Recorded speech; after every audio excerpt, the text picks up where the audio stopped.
ಕೊಡಲಿ ಏಟ ತಿಂದು ನೆರಳ ನೀಡೋ ಮರ ನಿಂದು ಕಾಲ ಮುಗಿದರು ನಿಲ್ಲದು ಅಧ್ಯಾಯ ಪುಣ್ಯಾತ್ಮ ಪುಣ್ಯಾತ್ಮ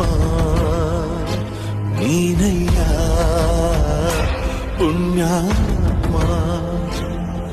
ಮಂಡಲ್ಲಿ ನಿನ್ನದೆ ಶ್ರೇಷ್ಠ ಕಥೆ ಶ್ರೀಮಂತ ನೀನಯ್ಯ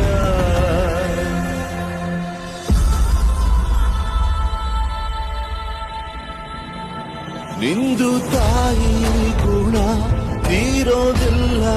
ಋಣ ನೀನು ನಮ್ಮ ಪಾಲಿಗೆ ಎಂದು ದೇವ್ರಯ್ಯ